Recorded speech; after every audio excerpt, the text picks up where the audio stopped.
beer, it's good for you. Hello and welcome to the video. In this video we'll be looking at the Brewbuilt X3, which can be used as a fermentation vessel or a Unitank, as the X3 will also allow you to serve beer from it. Whether you're a dedicated homebrewer or running a small scale brewery, your fermenter is at the heart of your operation, as it is at this stage that is the most critical for the best of end results. So let's now look at this feature rich yet realistically priced option under the microscope, so that you have everything you need to make a decision for if it is actually a good fit for you or not.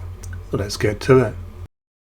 Firstly, let's take a quick look from bottom to top, and you will see straight away that the X3 is constructed of high quality 304 stainless steel with, in my opinion, a very beautiful mirror polished finish inside and out, which I have to say I really love. Do know that some of the parts you see connected here to my X3 are actually optional extras from some homebrew stores, and in some can actually be purchased as part of a bundle or separately, so consult with your local store about what they can actually offer you. The Brewbuilt being shown here is the smallest in the range, which is the 7-gallon 26 litre version, so let's now run through everything you need to know.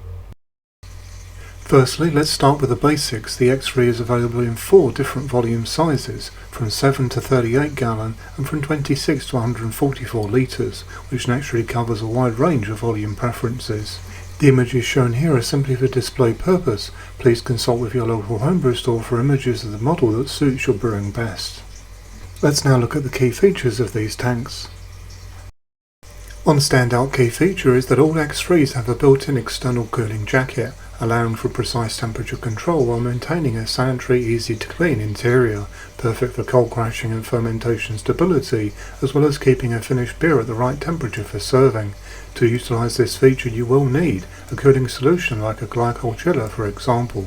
Certainly this is going to cost you extra money, of course, but once you have a glycol chiller, then it's going to complete your setup and give you many years of good service.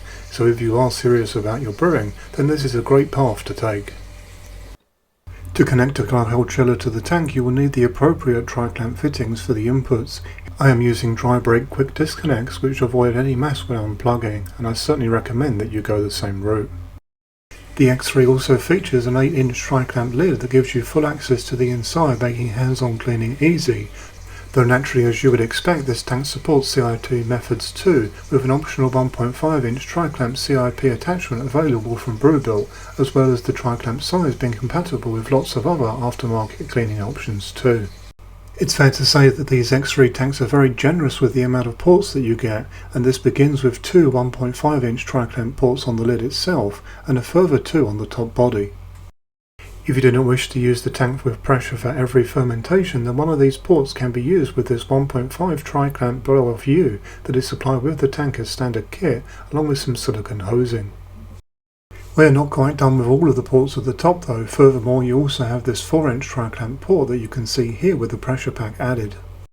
The pressure pack shown here features gas in and beverage out ball lock posts, as well as a floating dip tube for serving from the top when using your X3 as a Unitank.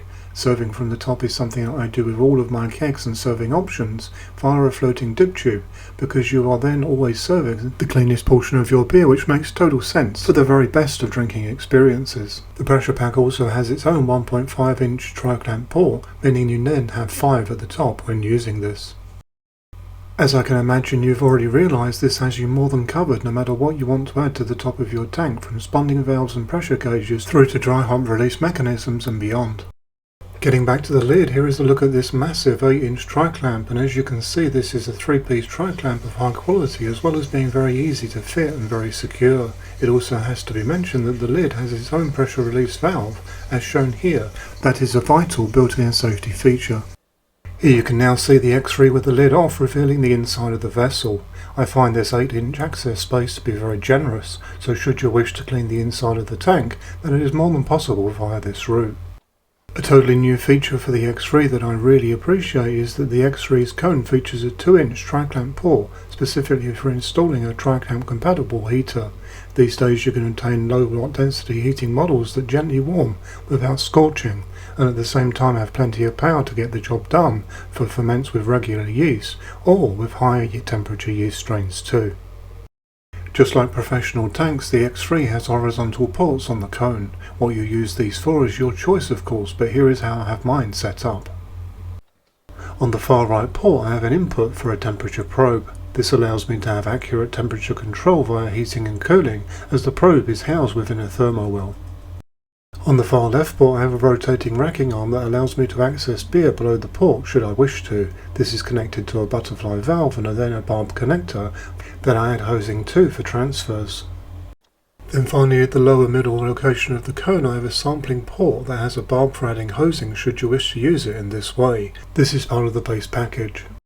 Then below the cone we have a butterfly valve that is attached to a flex chamber. This transparent pressure rated chamber lets you monitor fermentation in real time, collect and remove trub with ease, oxygenate, carbonate and purge, as well as adding flavour additions such as dry hops, and of course this is ideal for capturing healthy yeast and reharvesting.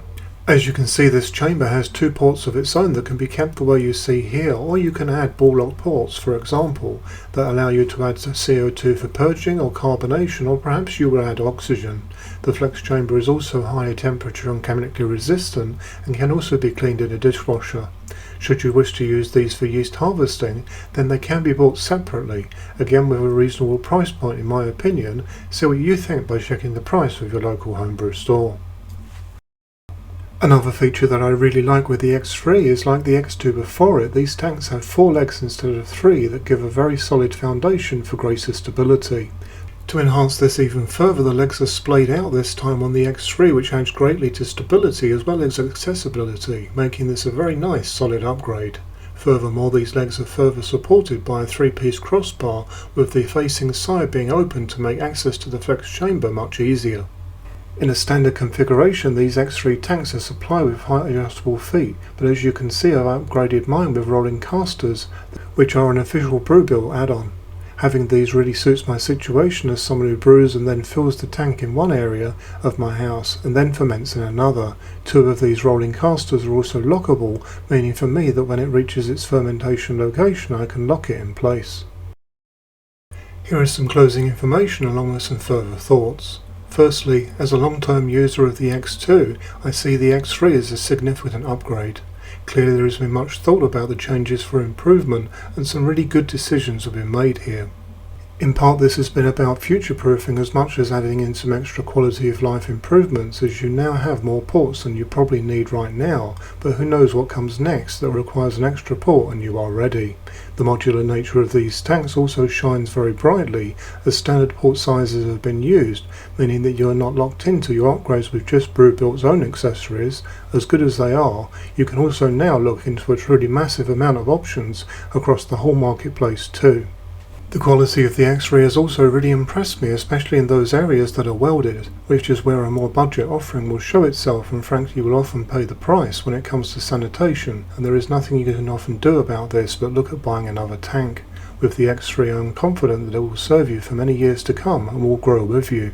I do believe that I've covered everything that you really need to know here, but do let me in the community know what you think in the comment section of this video, and I would not only love to see your thoughts, but also answer any questions that you may have. I do hope that you found this video useful, informative and interesting. If so, why not consider liking and subscribing? For further support you can join the channel's Facebook group, and if you would like to support the channel then check out the channel's merchandise store, as all profits go back into the channel. Until next time, happy brewing!